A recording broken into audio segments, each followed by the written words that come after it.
mengecekkan tentang kesiapan untuk melayani para pemudik.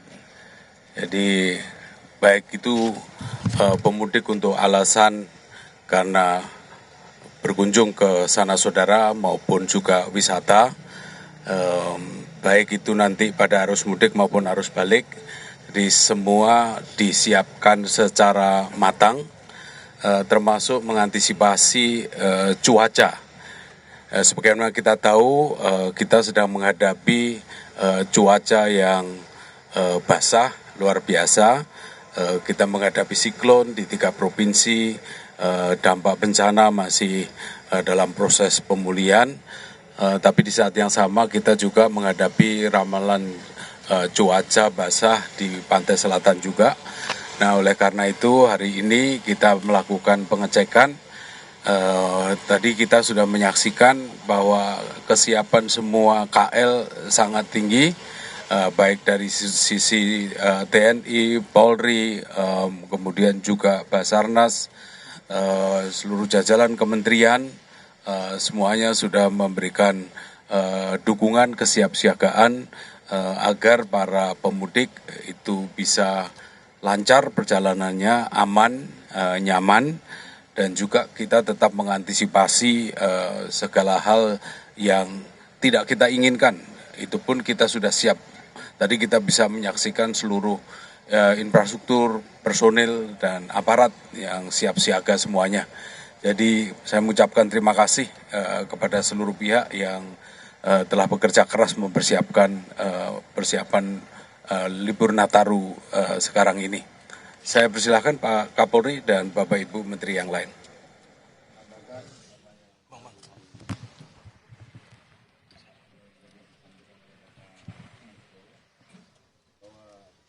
Terkait dengan operasi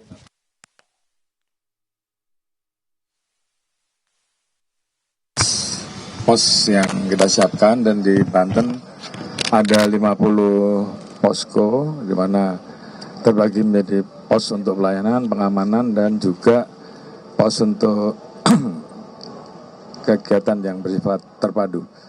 Utamanya tadi dilaporkan bahwa ada 4 objek yang diamankan di wilayah Banten khususnya, yaitu masyarakat yang akan melaksanakan mudik atau balik melalui jalur penyeberangan yang ada di Merak. Kemudian juga ada kegiatan-kegiatan ibadah ke gereja, baik di malam Natal maupun nanti di Tahun Baru. Dan juga tentunya ada juga kegiatan masyarakat yang akan melaksanakan kegiatan pada akhir tahun. Apakah kegiatan kunjungan wisata, apakah kegiatan yang sifatnya doa akhir tahun, kegiatan lain yang tentunya semuanya harus diamankan.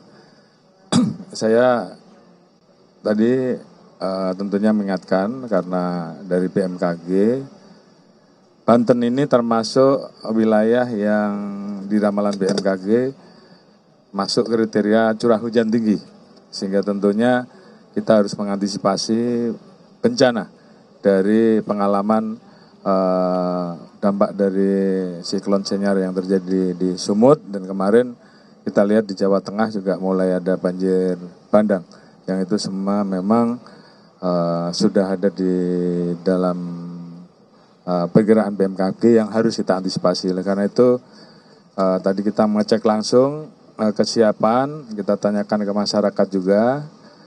Di satu sisi sampai saat ini untuk penyeberangan lancar, namun di sisi lain kita juga tidak mau underestimate, sehingga terkait dengan mitigasi apabila terjadi dampak dari curah hujan tinggi, kemudian ombak tinggi, tentunya juga harus betul-betul menjadi perhatian, mulai dari tempat masyarakat yang harus menunggu, kemudian publikasinya yang juga harus kuat, kemudian peralatan-peralatan yang dipersiapkan untuk menghadapi risiko apabila terjadi permasalahan-permasalahan akibat dampak dari curah hujan tinggi ataupun hal-hal lain yang tentunya memerlukan personil untuk melaksanakan kegiatan-kegiatan penyelamatan ataupun rescue. Jadi beberapa hal yang tentunya kita tekankan, tolong waspadai, jangan underestimate, ikut terus perkembangan BMKG sehingga kita bisa segera menginformasikan ke masyarakat. Bapak Presiden memberikan perhatian penuh terhadap kegiatan Nataru, beliau memberikan insentif untuk memberikan kemudahan dan pelayanan bagi masyarakat yang akan melaksanakan mudik Nataru, dan kita diminta untuk memberikan pelayanan yang maksimal agar pelaksanaan Nataru ini bisa berjalan dengan baik di tengah prediksi situasi cuaca yang tentunya juga kita harus betul-betul siap. Terima kasih. Tugas kami di Kementerian Kesehatan adalah memastikan masyarakat bisa sampai ke daerah tujuan dengan selamat dan sehat, serta kembali ke rumah kediaman sesudah tahun baru juga dengan selamat dan sehat. Nah, masalah kesehatan paling besar di setiap acara seperti Nataru atau Lebaran adalah kecelakaan. Alhamdulillah di akhir tahun 2023 kecelakaannya ada sekitar 3.000-an lebih. Tahun lalu kecelakaannya sudah turun ke angka 2.700-an. Ya. Sebagian besar dari kecelakaan ini, lebih dari 95%, itu terjadinya di bukan jalan tol. Ya, di bukan jalan tol. Itu kami berkoordinasi dengan kepolisian dan Kementerian Perhubungan, bagaimana kita bisa fokus menjaga keamanan mudik atau liburan Nataru ini di area non-tol. Kemudian kedua juga yang menarik datanya adalah kematiannya naik. Jadi kalau kecelakaannya turun, kematian kita naik dari angka 400-an ke 485-an. Dan penyebab kematian ini adalah terjadi karena kecelakaan roda 2 atau motor. Oleh karena itu, himbauan saya ke masyarakat nomor 1 adalah terutama yang memakai motor, yang menggunakan jalan-jalan biasa, non-tol, tolong berhati-hati, pakai helmnya, tidurnya yang cukup, dan jangan membawa barang yang berlebihan. Karena itu tadi, 95% kecelakaan terjadi di jalan non-tol, dan lebih dari 70% dari yang wafat itu adalah karena kendaraan roda 2. Mudah-mudahan teman-teman di media bisa menyampaikan itu untuk keluarga-keluarga yang mau liburan menggunakan kendaraan roda 2 di bukan jalan tol agar lebih berhati-hati. Terima kasih.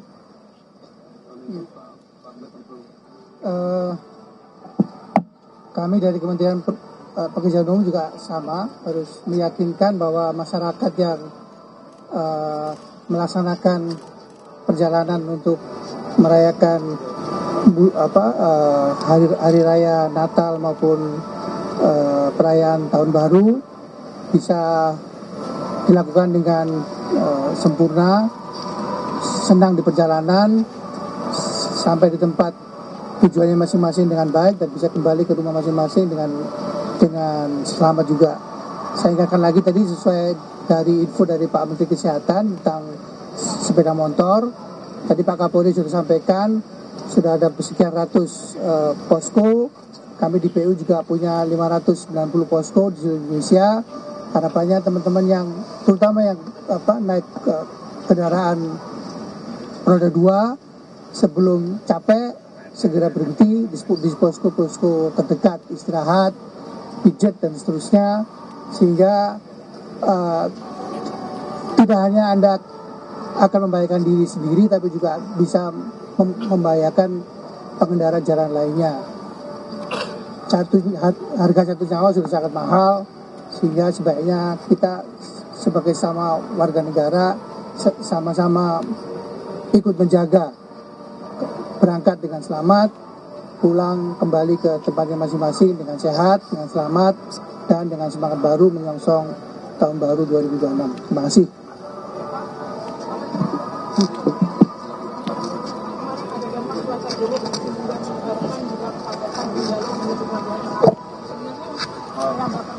Sebentar ya, bentar. Saya dari Kementerian Perhubungan ingin menjelaskan upaya yang telah dilakukan oleh pemerintah. Kita sudah memastikan semua sarana dan prasarana transportasi yang akan digunakan. Kita sudah mengecek semua moda transportasi, baik moda pesawat, moda kereta, moda laut, dan moda angkutan darat. Rancak ini terus dilakukan sampai pelayanan Nataru berakhir.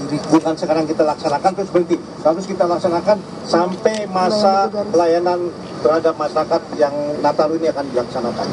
Untuk itu kami ingin menghimbau kepada seluruh masyarakat tetap mengutamakan keselamatan dan kehati-hatian. Ikuti semua rambu dan petunjuk yang diberikan petugas dalam rangka keselamatan dan ketertiban. Kementerian Perhubungan dengan kementerian terkait berkomitmen akan memberikan pelayanan terbaik supaya kita bisa mencapai zero accident di tahun ini. Demikian, terima kasih. Terima kasih. Oke, Mbak. Sudah. Terima kasih. Pak Menteri BU, izin untuk yang kilometer 97 itu sebenarnya. Itu tadi pernyataan resmi di Dermaga Eksekutif PT ASDP Pelabuhan Merak Banten terkait dengan kesiapan jelang mudik dan tahun baru, di mana tadi Menko PMK mengingatkan terkait dengan curah hujan yang sangat tinggi sehingga para pemudik untuk mewaspadai adanya cuaca ekstrim terutama nanti jelang Natal dan juga tahun baru. Dan Kapolri juga tadi menyatakan telah menyiapkan sejumlah posko dan meminta para jajarannya untuk selalu sigap dan tidak meremehkan dengan kondisi cuaca dan mengantisipasi terjadinya lonjakan penumpang.